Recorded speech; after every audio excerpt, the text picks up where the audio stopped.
অবাধ ও নিরপেক্ষ নির্বাচন অনুষ্ঠানে সহযোগিতায় প্রস্তুত সেনাবাহিনী।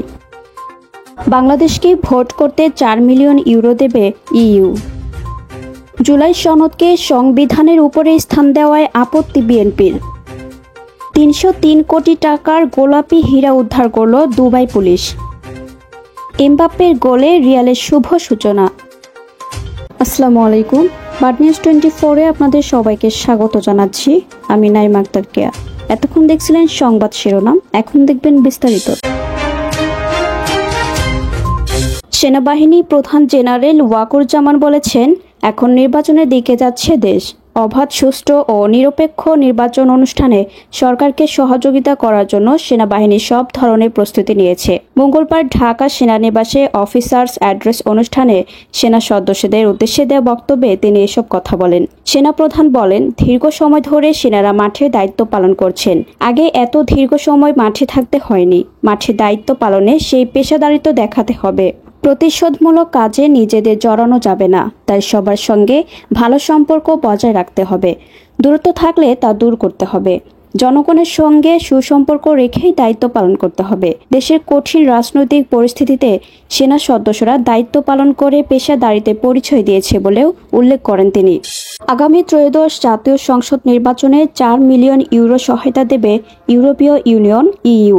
গতকাল মঙ্গলবার দুপুরে রাজধানীর আগারগাঁওয়ের নির্বাচন ভবনে প্রধান নির্বাচন কমিশনার এএম নাসির উদ্দিনের সঙ্গে বৈঠক শেষে ইউরোপীয় ইউনিয়নের রাষ্ট্রদূত মাইকেল মিলারের তথ্য জানান। মাইকেল মিলার বলেন, আগামী নির্বাচন যাতে আন্তর্জাতিক মানের হয় সে লক্ষ্যে 4 মিলিয়ন ইউরো অর্থ সহায়তা দেবেন তারা। এর আগে মিলারের নেতৃত্বে ইইউ এর 6 সদস্যের একটি প্রতিনিধি দল সিইসির সঙ্গে বৈঠক করে। বৈঠকে ইউরোপীয় ইউনিয়নের অর্থায়নে একটি প্রকল্পের বিষয়ে আলোচনা হয়। এছাড়া ইসির নির্বাচনী প্রস্তুতি ও পরিকল্পনা নিয়েও আলোচনা হয়।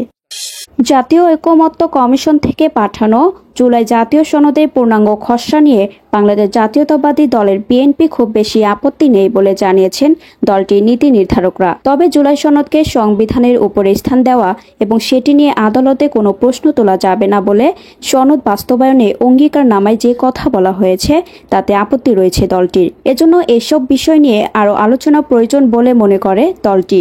গত সোমবার রাতে বিএনপি স্থায়ী কমিটির বৈঠকে নেতারা এমন মতামত ব্যক্ত করেন বলে জানা গেছে। 25 মিলিয়ন ডলারের বাংলাদেশি মুদ্রায় 303 কোটি 75 লাখ টাকা বিরল একটি গোলাপি হীরা চুরি মাত্র 8 ঘন্টার মধ্যেই উদ্ধার করেছে দুবাই পুলিশ। খালিজ টাইমস জানিয়েছে, অপারেশন পিঙ্ক ডায়মন্ড নামের অভিযানে 3 জন সন্দেহভাজনকে গ্রেপ্তার করা হয়। তারা 1 বছরেরও বেশি সময় ধরে এই পরিকল্পনা করছিল। হীরাটি আন্তর্জাতিক জেমোলজিক্যাল ইনস্টিটিউটের সনদপ্রাপ্ত, যার খাঁটি মান অত্যন্ত বিরল। এর মতো হীরা পাওয়ার সম্ভাবনা মাত্র 0.01%। চুরির খবর পাওয়ায় পরপরই দুবাই পুলিশ বিশেষ টাস্ক ফোর্স গঠন করে।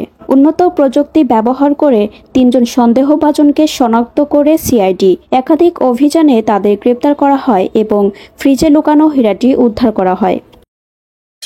জয় দিয়েই স্প্যানিশ লা লিগার নতুন মৌসুমের শুরুটা রাঙালো রিয়াল মাদ্রিদ। নিজেদের প্রথম ম্যাচে ওসাসুনাকে 1-0 গোলে হারিয়েছে মাদ্রিদের প্রতিনিধিরা।